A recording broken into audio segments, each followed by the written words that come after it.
આજે આપણે ઇન્સ્ટન્ટ એવા ચીઝ મસાલા ઢોસા બનાવીશું. કોઈ બી આથાની ઝંઝટ વગર આ ઢોસા એકદમ જલ્દી બની જાય છે.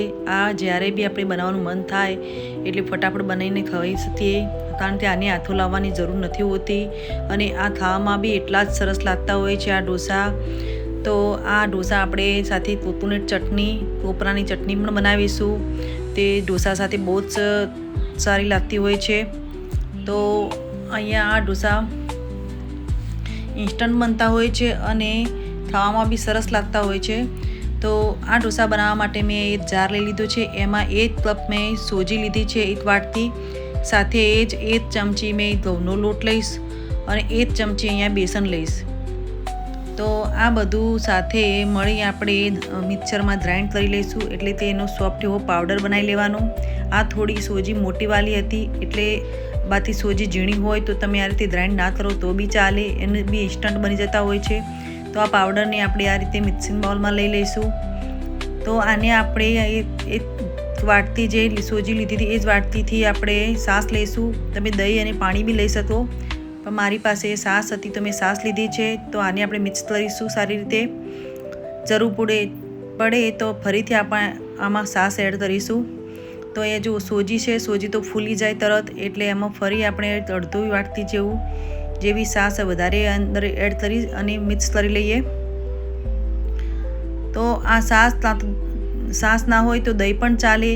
તો સાસ યા તો ફિર દહીં બંનેથી આ બેટર સારું એવું બનાવી લેવાનું. તો અહીંયા સરસ મારું બેટર તૈયાર છે. એને આપણે 10 મિનિટ જેટલો રેસ્ટ આપીશું. ત્યાં સુધી આપણે અહીંયા ચટણીની તૈયારી કરીએ. તો આ કોપરાની ચટણી બનાવવાની છે, તો મેં અહીંયા કોપરું તરી લીધું છે. એને મિક્સરમાં પહેલાં આપણે ગ્રાઇન્ડ કરીશું. હવે એમાં મસાલા એડ કરીએ. તો મેં 2 મરચાં કાપીને લીધા, સાથે થોડા ધાણા કાપીને લઈ લીધા છે. અને ઉપર આપણે કાળા મરીનો બી પાવડર લઈશું. એ બી ચટણીમાં સારું લાગતો હોય છે, એનો બી ટેસ્ટ. તો એને ક્રશ કરીને લઈશું આપણે. અને આ ચટણીમાં આપણે 1 ચમચી દહીં એડ કરીશું અને દહીં સાથે આને આપણે ગ્રાઇન્ડ કરી લઈએ.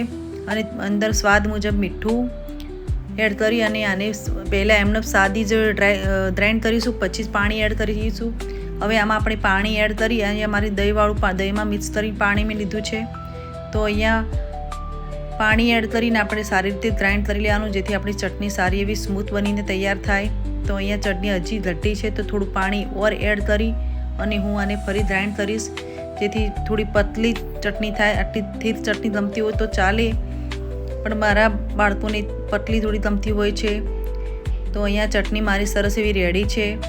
આને આપણે એક બાઉલમાં નીકાળી લઈએ. અમે બાઉલમાં નીકાળી લઈએ ચટણીને. આમાં આપણે વધારે ના તરો તો બી એ ખાવામાં એટલી જ ટેસ્ટી લાગતી હોય છે, પણ જો વધારે તરશો તો એનો ટેસ્ટ ઓર સારો લાગશે. તો અહીંયા મેં વધારે તરી લીધો છે. આમાં 2 ચમચી તેલ, અંદર રાઈ, જીરું, મીઠી લીમડાના પાન અને લીલું મરચું એ બધું નાખીને અહીંયા વધારે રેડી કરી લીધો. આને આપણે આ રીતે ચટણી ઉપર નાખી લેવાનું અને સારી રીતે વધારે મિક્સ કરી લઈશું ચટણીની અંદર. તો અહીંયા આપણી ચટણી રેડી છે. હવે આપણે એનું સ્ટફિંગ તૈયાર કરીએ. તો એના માટે મેં અહીંયા એક કઢાઈ લીધી છે. એમાં તેલ લીધું છે 2 થી 3 ચમચી, અને જેટલી ક્વોન્ટિટી હોય એ પ્રમાણે આપણે તેલ લેવાનું. તો એ અહીંયા મેં અડધી ચમચી જેટલી રાઈ નાખી છે.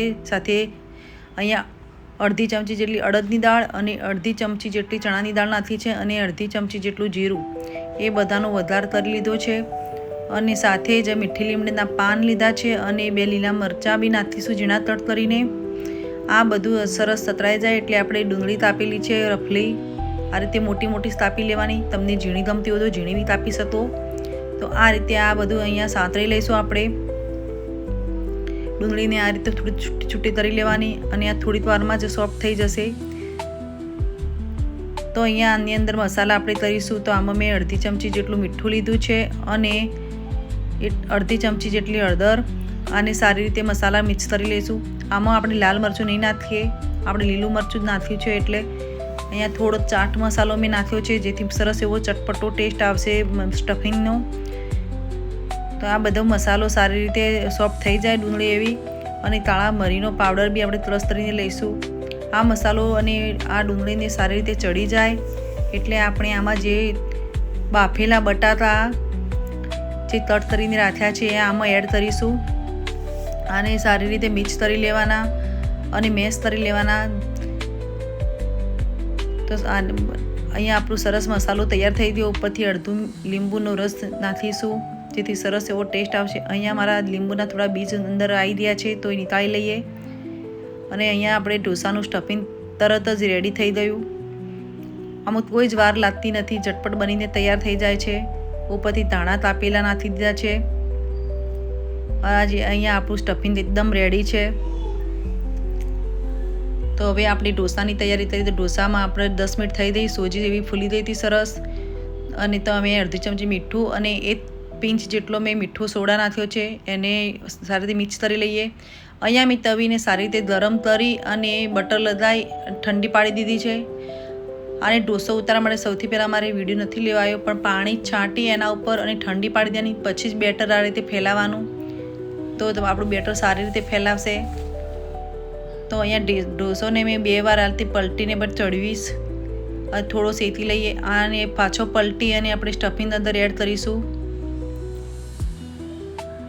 તો અહીંયા આપણે સેન્ટરમાં સ્ટફિંગ સેન્ટરમાં મૂકીશું.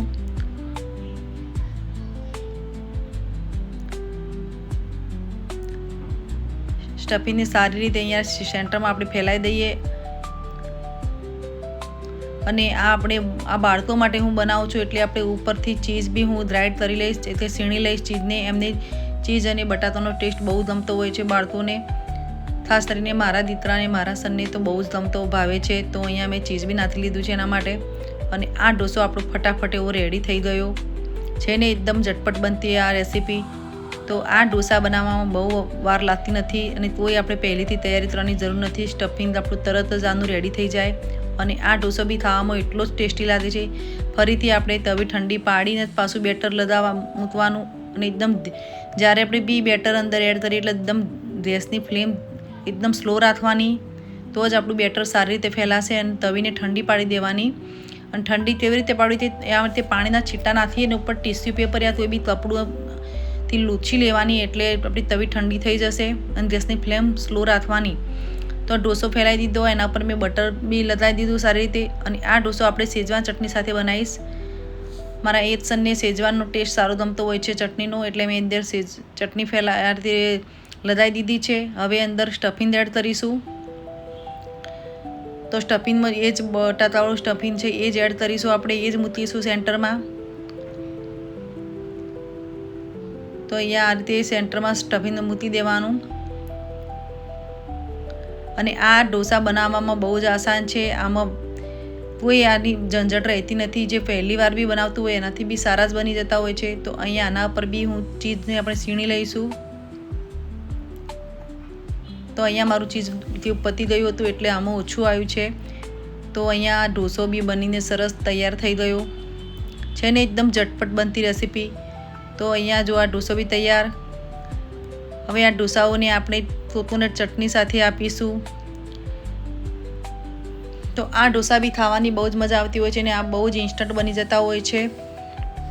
અને આ કોકોનટ ચટણી સાથે હું થોડી શેજવાન ચટણી બી આપીશ. શેજવાન ચટણી આ લોકોને બહુ ભાવતી હોય છે. તો અહીંયા મારા ઢોસા એકદમ રેડી ઝટપટ એવા બની ગયા.